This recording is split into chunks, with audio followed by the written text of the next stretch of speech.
There is a motion as enunciated by the minority floor leader.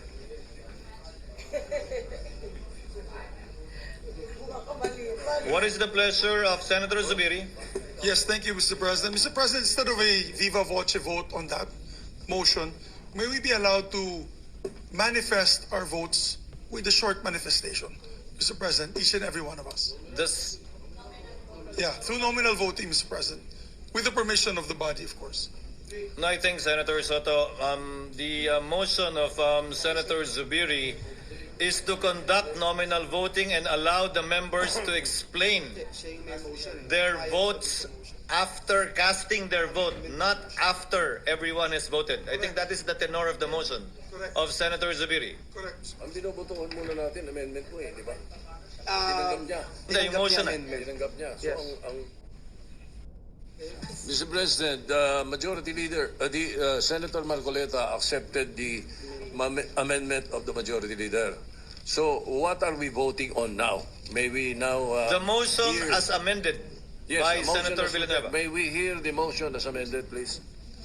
May the gentleman, Yes. the distinguished majority leader, Yes, kindly Mr. state President. once again for the record and benefit of our colleagues, the motion as duly accepted by Senator Marcoleta.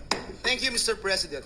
Adhering to the immediately executory decision rendered by the Supreme Court en banc on 25th July 2025, which held, among others, that the articles of impeachment are null and void ab initio and that the Senate did not acquire jurisdiction over the same, I move to transfer the articles of impeachment in relation to case number 002-2011 entitled in the matter of the impeachment trial of Vice President Sara Zimmerman Duterte to the archives. I so move, Mr. President. May we register, would anyone from the minority or those opposing the motion would like to make of record their objection before so that we can divide the House? Yes, Mr. President, Yes, I please. object and Thank you.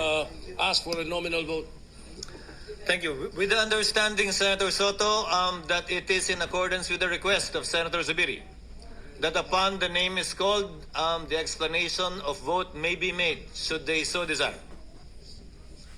There is a motion duly objected to, as stated by the minority floor leader, to place into to transfer to the archives the impeachment articles of impeachment in relation to the impeachment complaint against Vice President Sara Duterte. Secretary is directed to call the roll and proceed to nominal voting. Roll call vote. The Honorable Senator Aquino. Senator Cayetano Alan. Sir President, sabi po ng preamble ng Philippine Constitution, we, the sovereign Filipino people, imploring the aid of Almighty God in order to build a just and humane society and establish a government that shall embody our ideals and aspirations, promote the common good, conserve and develop our patrimony, and secure to ourselves and our posterity the blessing of independence and democracy under the rule of law, a regime of truth, justice, freedom, love, equality, peace, do ordain and promulgate this Constitution. Nanumpa po tayo na susundin natin tong Constitution na to.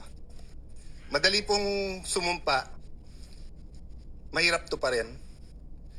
Madali pong sumumpa na susundin kung naniniwala tayo sa desisyon. Paano kung hindi tayo naniniwala sa desisyon? Paano kung ang tinatanggal ngayong hapon na to ay si President Marcos at ayaw kong maging presidente si Vice President Sara Duterte? Will I have the courage to follow the same decision? That is the test I apply to myself today. Tinignan ko po ang Supreme Court decision, solid po. Hindi nito inaalis ang kapangyarihan sa House to initiate impeachment. February 6 po, sigurado yan. In fact, before February 6, may Quadcom na, magiging Glorieta na yan soon. Tuloy-tuloy po yan, yung mga investigasyon na yon, kasi ganun ang politika sa Pilipinas. I hope yung sa baha, imbestigahan din. I hope yung sa corruption, sa smuggling, sa karami-rami nating utang, not only this administration, last administration, 10 administrations. We in this room are all for accountability, but tama yung Supreme Court sa tamang panahon, tamang proseso. Jeremiah 29:11 tells us, "For I know the plans I have for you, plans to prosper you and not to harm you, plans to give you hope and a future." Plano ng Diyos, pagpalain tayo. Pero plano ng Diyos, durugin tayo. So, I remember this episode, I think it was in Twilight Zone, and it was also many times portrayed on television. What if nakilala mo si Hitler when he was 6 years old or when he was a baby? Papatayin mo ba siya? I think even sa psychology or philosophy classes, tinatanong to ng mga professors. What if you had that unique opportunity, nakatabi mo si Hitler nung 6 years old siya, papatayin mo ba siya? Ang hirap sagutin nun. Of course, for us who believe that thou shall not murder, ang sagot madali. But what if you could have prevented the worst human rights violations in the world, the Holocaust? What if you could have prevented such fire of fascism that it actually swept? Kung hindi ako nagkakamali, nag-Time Magazine of the Year pa si Hitler. I wonder what our answer is. But I know my answer here today. If you kill Hitler when you are 6 years old, if you justify the ends by the means, you will create more Hitlers. So if the Vice President is guilty, dapat po siya ay i-impeach. Pero sa tamang panahon at tamang proseso. Nagsalita ng Korte Suprema na mali ang proseso, mali ang panahon. But yun po, Mr. President, sana kung ano ang discussion since February 5 dito na nakatuon kay Vice President Sara Duterte, sana kung sino ang guilty sa mga baha, ganun din tayo. Hindi naman siguro si Sara ang gumawa ng mga baha. Sana po kung ano ang cause ng pagkabansot or stunting yung corruption, ganun din. Araw-araw talagang wag natin tantanan. Lastly, Mr. President, may I make an appeal to the media, our friends, the vloggers, yung iba nandito, political analysts, advocates, school deans, etc. Nakalagay kasi dito, we all agree on a regime of truth. Parati na lang ang vloggers ang nasasabihan na fake news. Alam nyo po, marami tayong political analyst ngayon. Di naman sila analyst eh. Ang ibig sabihin ng analyst provides objective, non-partisan, data-driven explanation of political events, systems, and trends. Ang ibig sabihin naman ng advocate, champions a specific cause, policy, or interest group to influence public opinion and policy decisions in favor of their positions. Wala namang masama dun eh. So kung ikaw ay advocate, sabihin mo na lang.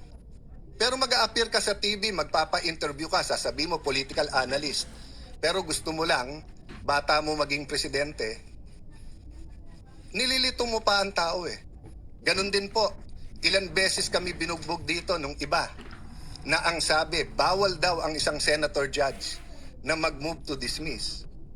Pero sila din ngayon ang nagsasabi sa mga senator judge, mag-MR kayo sa Supreme Court. Saka kayo nakakita na hindi pwede mag-motion to dismiss? Judges dismisses cases because of no jurisdiction. Ang CA, 3 sila o 5. Hindi nyo lang nakikita sa publiko at hindi sila mag-move kasi sila lang nag-uusap. Ang Supreme Court, hindi ba dinismiss nila? Hindi ba sinabi na no jurisdiction? Tayo kasi dito nag-usap sa hall na to. So natural, hindi naman pwedeng si Senator Batorni ay tumingin lang sa akin tapos maisip niya, dismiss. Walang manifestation dito na hindi sinasabi. My point, Mr. President, is that yung sinabi ni Mahatma Gandhi nangyayari na sa Pilipinas eh. Sabi